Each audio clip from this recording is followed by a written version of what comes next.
Ladies and gentlemen, welcome to Alien Talk. Finally, we were back after a long stint. Apologies, everyone. We did actually do a podcast a couple of weeks ago, but I wasn't well, and we ended up not uploading it because it wasn't finished. Um, we did appear on two other podcasts, Laura Morrow's YouTube channel and the James Bartley, the Cosmic Switchboards. What I'll do is I'll leave a link for everyone in the description if you want to see that. But guys, if you've been keeping with us all this time, it's going to be old news for you guys. But you might get something out of it. Um, so today we're just going to be doing a bit of a Q&A, a couple of questions built up over the last few months. So Ted, are you ready for this Q&A? Are you? I am ready. Lay it on me. Okay, the first one is from Flimsy Concept. Now, this is two parts, okay? I'm a little confused. Are spirits and guides also masquerading as angels? Are they the same as these aliens then? Question mark. So, Sorry are about the dinging. I are did that. yeah. I was adjusting volume of people. So are spirits and guides masquerading as angels? Or are is it all just fall under the whole alien experience? Oh, okay. Wow. I think everything falls under one umbrella. It's all one way or the other related. Spirit guides are a part of a program that is uh, to me, as far as we know at this time, spirit guides are the same thing as guardian angels. They have different names. Uh, the system that God sets up for those of you that are Christian, uh, that makes reference to the fact that we have guardian angels and that, we can, in our prayers, ask for their help. Uh, we have them assisting us through this religion, through this God as guardian angels. Then we have demonic forces who are trying to copy that. And they use wayward spirits, demons, creatures, all kinds of things that can disguise itself as a guardian angel, and it appears as spirit guides. Uh, I have seen them appear to me as a Native American in its natural form, trying to express to me about uh, the afterworld and how they're there to help and guide us. And of course, a lot of people buy right into this. But I have learned, people listening, you can't trust that. These are demons that are disguising themselves as a spirit guide that we think is here to help us. And for many years, that entity can say nice, sweet things to us, teaching us certain things so that we will trust more as to how it's guiding us. We will buy into what it's saying. And I have known a human so caught up in this that they'd be willing to actually physically fight you before they would change their belief in it. And in reality, under hypnosis, we see that it was just a demon hiding under disguise, technological means of disguise to make itself look like an Indian brave or Indian princess. Always, it's usually some Native American that has some title as a prince or princess of the tribe, or of Asia, or of any other parts of the world, not just Native Americans. But they use this format to trick us, to try to steer us away from the actual God that we worship and the actual guardian angels that God does give us. So now, does that kind of explain it? Stuart, help me out Yeah, here. yeah. I think Just when you were talking there, I was kind of thinking, all right, so God has this system set up where, everyone has guardian angels, but then it's like this anti-system to that that's trying to trick people. Uh, But that's what the underworld, the dark side, that's what they do. yeah, yeah. But That's what now, we're fighting. now This when deception. when Ted says angels and demons, he's talking about aliens as well. So I guess it does fall under the same umbrella. They But do. but it's nearly like do you remember we were talking about uh when they're birthing the clones from cow uteruses because they want the psychological effect of an actual birth. Yes. Um, but do you also think that they're trying to recreate what God created as well? But it's just not working out for them, but they're just trying their best. They're hoping that if they birth one of these clones that it's going to get a soul. But that doesn't seem to be happening. No, the reason I don't think so, Stuart, is because they have perfected this system of capturing our soul and putting it in a little black box. So they're not really worried about copying the soul. From my understanding and experiences on that side in my abductions and what I've witnessed and what I've been shown and told, only God has the formula to create a soul. Yeah, No, that's what no, what's no other energy force can replicate this. yeah, that's what I'm saying. Like But when they when when it they doesn't create stop sorry. them though. It doesn't stop them though from capturing it and putting it in a little black box and reusing it in their perfected method of deceptions. Yeah, because all the clones that they created don't seem to have souls. They seem to be lifeless. But Right. I always thought like animals apparently don't have souls. So why aren't they lifeless? Why what? Animals don't have souls. Oh, I think they do. So do I. But according to the Bible, they don't. Well, you know, I read in the Bible. I believe in God. I pray to God. I believe in Jesus Christ. But I don't think the Bible has the answer. Or, excuse me, I think the creators of the Bible do have the answer for all of this. But we were not given all that information because I think that they didn't feel that we were ready to have all of the truth, all of the information. Now, that's just my gut feeling. And forgive me for those of you who might be offended by that, but that's just the way I believe at this time. Uh, we weren't supposed to know everything. So I think for some reason, we were not told that animals have souls, but they do, or they would not be capable of expressing the emotion and the love that they do. Yeah. And there are, I even had a little pigeon that I captured and saved from an untimely death in the middle of the street years ago. And that little pigeon was so affectionate. She would get up and she would sit on my shoulder and she would cuddle with me and express love and coo when I would pet her. Uh, there are all kind of animal stories that would show you they have feelings. Yeah, yeah, yeah. I've s- So, I've I've seen a video of a dog crying to the Lion King. yeah, How's it doing that? yeah, right, All right. right, so let's go on to the second part of this, okay? And he asks, are most psychics and channelers also tapping into this alien energy masquerading to be good? And he just says, still confused about it even after reading the All book. right, now explain that question to me again. Are most psychics and Okay. channelers also tapping into this alien energy masquerading to be good? I've been there. I'm guilty in the past. I'm guilty of that crime.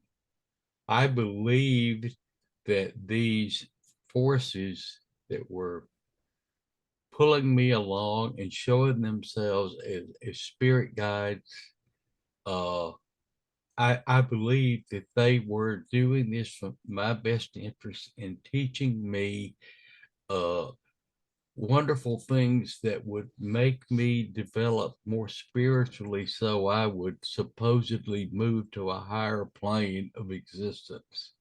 Uh, and this is medical metaphysical teachings and beliefs. And I was there on the front row for a long time. I believed it and was happy to believe it. It all changed the very day that went under hypnosis. And I went under that day and I told Barbara, I'm going to come out with information that's going to enlighten people on all this and make them happier with their guardian angels, their spirit guides. And Barbara didn't interrogate me about what I meant. It was just the feeling I had that I was going to do that. But when I went under and I broke through and I saw that those guardian angels standing there around me in those abductions were reptiles, with soulless reptiles and grays and other creatures that had no feelings whatsoever, no soul. And I saw evil. I saw evil like I would not wish on any human to have to experience that. And I saw instantly the deception that I had been living for years. It was an immediate recognition. So, yes, do other psychics do this? Of course they do. I have a friend who lives in California, and as silly as it may be, we're not speaking to each other right now because she called me one day all excited because she had a new spirit guide that had come and had told her he was going to elevate her to the ninth plane of existence, where she would be like a princess in the spiritual realms. And she was so excited and couldn't wait to tell me about this. And then I popped her bubble. She told the And wrong person. I, I did. And oh my God, she hates me now with a passion because I couldn't share that happiness with her, you know. Oh God. And I love her dearly and I wish her well. I'm certainly not going to identify her, but I hope she listens to this because I miss our friendship. But I don't miss that deception that she has been living under for so many years. All right. Yes. And I know other people who channel and they get all excited because some entity is speaking through them and giving all this nonsense to the listeners about these spiritual realms that in reality, if you break it all down to what they're saying, it doesn't mean nothing. It's BS completely. And it's what it's doing is keeping these listeners and the person who's doing the channeling directed into a metaphysical program deeper into it, and it's bringing them away from God, Jesus, and the actual true guardian angels. And that's what they're trying to do because these demons are at one time were God's angels too, and they broke away. And in the process of doing that, they have developed all these systems and techniques and programs to deceive humanity and pull it further and further away from God. That's their mission. That's their true mission. And it's we as listeners must always keep that with us. Right. So moving on now, okay. Pangolin better. Uh, I woke up. Ted, you'll remember I sent you the picture of this guy's V-shaped pattern on his back that he got after Yeah, an I saw abduction.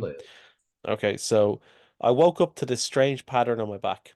Dots are maybe an inch apart from one another in a V-shaped pattern. Positive I didn't sleep on anything with dots nor in this shape. It doesn't itch, burn, nor has any sign of blister or bumpiness to it. I was referred to this page to maybe grab some logical answer on what it might be. I've seen numerous people with the same grid, but not as big. Any thoughts? Okay, I had a look at this and I was trying to find if there was anyone else who, like the guy said, had a logical response to it, but there really wasn't. Uh, People don't know how they got the marks. Sometimes they're radiation, sometimes they're not. Sometimes it's scoop marks. It's Ted, you get bruises often, real black ones now. Um, Maybe because you're putting up a struggle, but with these marks, I I'm gonna say it's intentional. Okay, I don't think it's an accident that they just went up and they left him somewhere leaning up against the wall or that had this grid shape pattern on it, and then he ends up going back to his house like that. I don't think that's happened at all. I think it's intentional.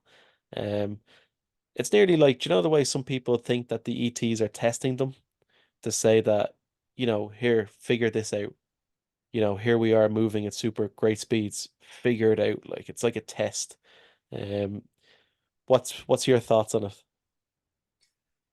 I've never had any marks show up on me similar to what that man had from what the picture you're talking about.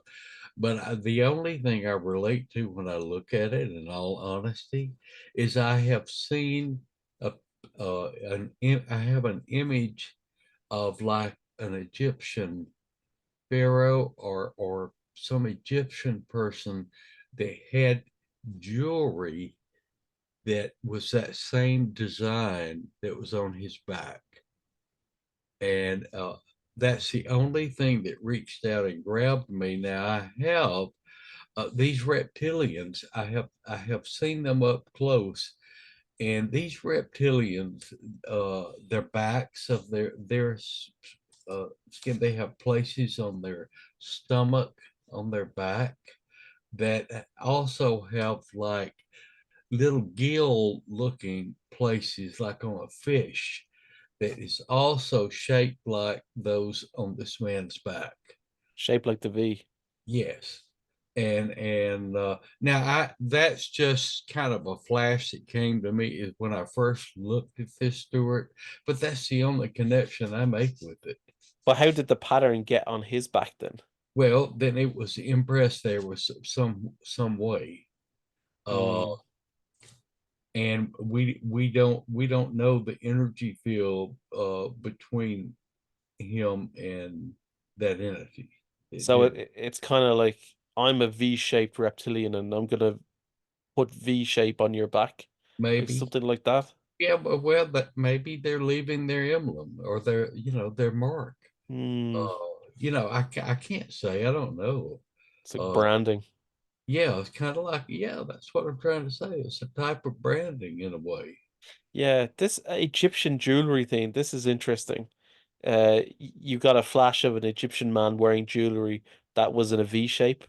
Yeah, and it had like the little round pockets like there. You know what I'm trying to say? Yeah, yeah, yeah, yeah. Yeah. On that jewelry. Hmm. So here, look, it could be numerous things. All kind of possibilities. Yeah, yeah. When I've, you're dealing with masters of deception, as we are, you can expect a lot of things.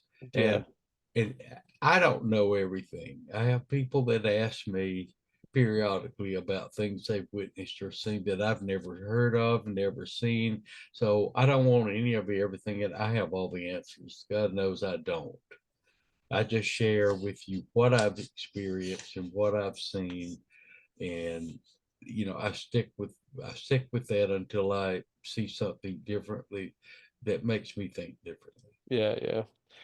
Um, all right, so moving on. I got an email from uh previously we did a podcast called Joshua's Story, and he was the guy who was taking drugs and had his abduction experiences. So he sent me an email and he just said that, the face peelers in Peru. In his account, he described the ETs as Leatherface. Okay. Now in Peru, they're describing them as the face peelers. Not to mean that the ETs are ripping people's faces off, but their actual faces themselves are peeling. So he was drawing a connection. He just sent me an email and said, "Oh, it's just when he heard the term, it just clicked with him. That's the leather faces that he's seen and he described are the face peelers that these people in Peru are talking about." Well, they could be, and like we just said, everything is under one umbrella. Now, I have said before, for those of you that saw or have listened to the Mary Henry story, I said, I believe, Stuart, correct me if I'm wrong, but I made the statement in there that this overseer who had this kind of a reddish tint skin color, that his skin was very leathery. Yeah, It yeah, looked yeah. like maybe a Native American tint, sort of, but not implying he was Native American at all. It just Yeah, making yeah, yeah. That's what it looked like. right. It's what he looked like, but his skin was very, very leather, like you'd find on a leather sofa or your leather car seats of that color. So, Right. so there is, a similarity there in this leather. Okay. Moving on. Cecil Meyer um says, couldn't highly advanced aliens just grow human meat like we can do with animals? Why kidnap diseased, polluted humans to eat? So now the Nordics are the bad guys. Why? Now, it's obviously responding to multiple things here. Why would such highly advanced species need anything from us? Could they not just manufacture anything they need? Uh, I just simply say that, why don't the aliens have lab-grown meat? We are the lab-grown meat. This is You us. got it. You took the words right out of my mouth. Uh, Well, let me contribute to that. It's more in their program there. It's more than just having meat to eat. They're getting energy also. It's a detailed process of what all they're getting from us. We are their product. And why would diseased humans? Okay, these clones are accelerated growth uh, creations. They have had it's like you turn cows loose out in the pasture, and I'll give you an example. Stuart lives in Ireland, and some of the green grasses there produce some of the sweetest milk and butter in the world from their cows. I've learned that in history in school here years ago. Uh, they want humans that have more or less like grazed, you know, uh, where we eat all kinds of vegetables and different things, and they get a lot of nutritional value out of that, where a clone doesn't have any of that, none whatsoever. It hasn't experienced anything. And also, the clone hasn't expressed any emotions. That emotional field hasn't been activated yet with a soul. And the soul creates the emotional energy. The soul is our emotional body. I've seen it at work and talked about it in several podcasts. A clone doesn't have that, so they're not getting siphoning off any emotions there that they use to illuminate their ships with, for example. Uh, and not only that, people all over the world get high on weed. They get high on our emotions. They can get a dose of something. They even like fear, because they don't feel fear. If their best friend or their child burns up uh, trapped in a house and burn up alive, they just stand there and feel nothing. Say, "Oops, well, there it goes." You mhm. know, that's just the way they are, and we don't want to live in that kind of world. So it's one of the reasons we've got to continue fighting this force before they consume us to the point that there's nothing left of humanity. And that looks like that's where we're headed. But so those are just examples of what all they get off from us. A clone has none of that. And make this program work, think about it. If they don't, if they take the human body, they abduct us and they take the human body and they process it and slaughter it, process it, and use it for these products if they need, what the whole world is going to start panicking with so many people disappearing. So they have created this program of these clones to put back in the place where nobody can miss this person or really have proof that they were taken away. This is an extremely sophisticated program, people. It needs to be analyzed and studied.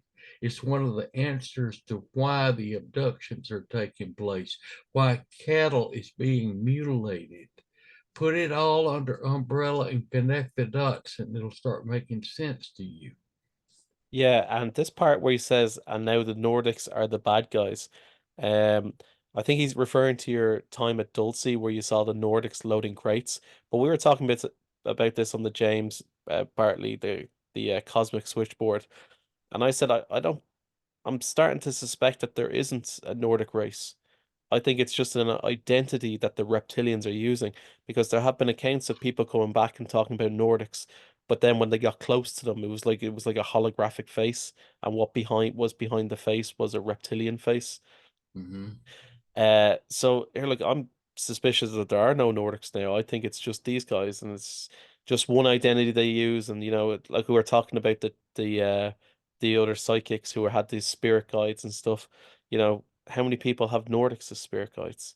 Probably a few. And Well, it's I'm really sure these there are a lot of guys. people, but I'm totally in total agreement with you because they have the technology to deceive us in what we're looking at.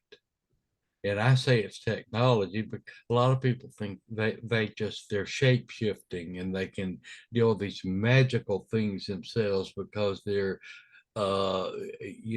such highly intelligent energies that we don't understand. But I don't buy that. I think from what I've seen, all of it is some form of sophisticated technology they use. And yeah, we can be looking at a Nordic. Remember in the Cotton Patch abduction, the very first one I experienced with Barbara Bartlett. I'm taken into this auditorium, and the first thing I see out on that stage is this tall, handsome, blonde headed man with blue eyes. And he turned into a dinosaur shaped reptile. So, Mm. technology and their mind control, if they have this uh, supreme ability to affect what we see mentally by it's like a hypnotic suggestion, and they're telling me to see him as this blonde blue-eyed man, and of course naturally ego is involved. That's one thing these aliens do have. They have egos. He wanted to make sure I saw him as a very tall, blonde, blue-headed, handsome man. He Mm. didn't make himself ugly as to what he told me to see. Yeah, So that's another thing we need to also remember too in their behavior. yeah, yeah. Well, human beings are very susceptible to beauty, aren't we? Oh yeah, we are. Yeah. Absolutely. Yeah, and they have learned that they can control us with our egos. Oh my God. If they start flattering us and telling us we're special, and because we're special, they have come to work with us. We're going to help them, and they're going to give us all this knowledge. We just buy it, hook, line, and sinker. And there are metaphysical people out there that just eat that up. And if you try to get them to see the deception, they will come at you with a gun. You know? All right, and this is the last question now. Okay, so it's from What's Up Kitty, and she sent a long response, but I just picked part of this. Okay, um, one more interesting thing happened. I was thinking of them, the aliens, as captive spirits following orders, and was perplexed that for entities so intelligent, they just can't see the big picture. I almost wished that they could repent, that Satan could repent and change to his original goodness. During these thoughts seemed to be an obvious response. It was like a shooting star that emerged close by, not in the heavens. These things are tapped into our thoughts for sure. Multiple situations indicate this to me. Without a doubt, this is spiritual warfare. So she was saying, why can't Satan and all just be good and repent? And while she's thinking this, she sees a flash of light go past her, and that's an indication to her that they were listening in on her thoughts. I had something just with the thought part. They're definitely tapped into us though, because Ted, I sent you a video ages ago. You might remember, and it was one of my own personal videos where I was filming the moon, and in my head I was asking the ETs to just show themselves that they were there, and then there was like a big flash next to the moon that just appeared and disappeared. I You do. might do you remember that? I remember that. Yeah, Yes. yeah, yeah. So that was just proof. That was recognition that yes, we are listening in on your thoughts. But it's interesting because even though after I see stuff like that, you still kind of doubt yourself sometimes, don't you? A doubt kind of starts creeping in. You're like, oh, maybe it was something else. And it just brings me back to that whole thing that like miracles don't produce faith. That's something you got to find yourself. Mhm. Um, but anyway, back to her thing. It was uh okay, so they're so intelligent, okay? They know how it's gonna end. Why don't they change it? Well, this is a biblical thing, and uh,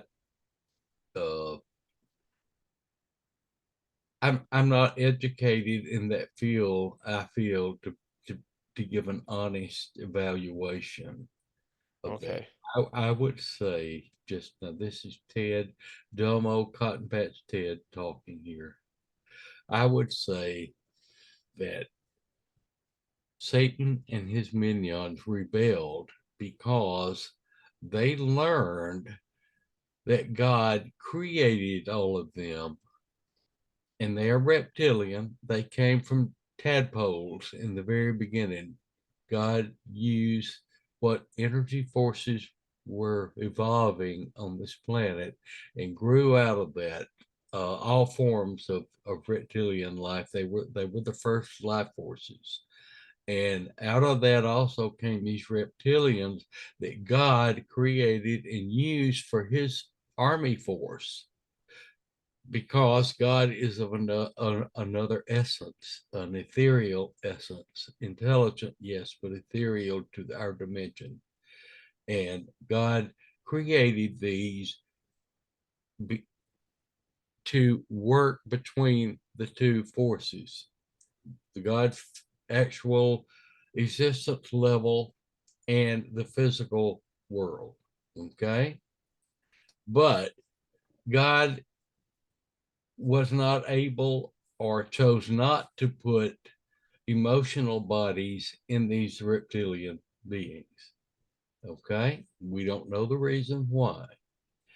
So at some point, they realized that they were being used to, like in the Garden of Eden, it was the reptile that steered Eve away and set in the wrongdoings on our in our the life forms of humanity.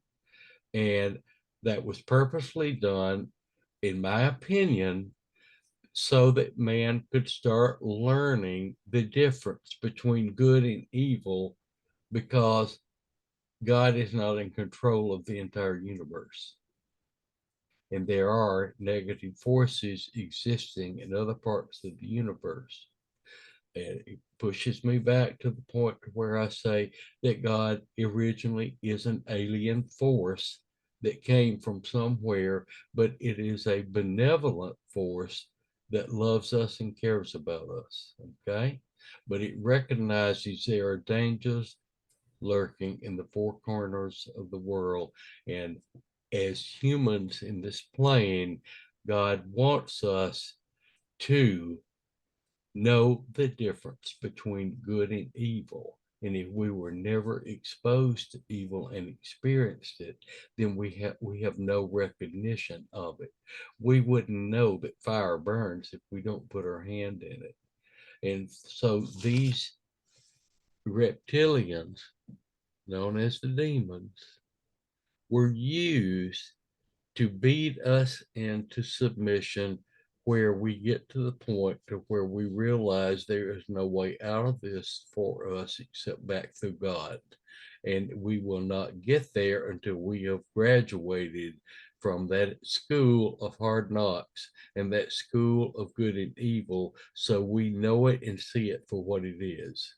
Now, this is just my ignorant feelings, people. I don't really know the true answer to everything, but that's what I think. Now, Satan and his minions, they realize that once all of humanity has reached the level to where God is ready to graduate all of us, all of we humans that have gotten there, then they will no longer be needed and they're going to be destroyed because God will no longer have any use for them. Well, Satan rebelled in learning this knowledge.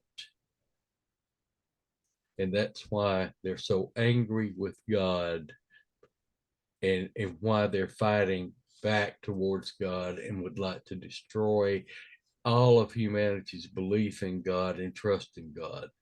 And that's, people, my direction on all of this. But I certainly stand corrected. I don't know all the answers. And don't take what I'm saying as the absolute. But I certainly guarantee none of it. Yeah. All right, that's it for us today, guys. Till the next time.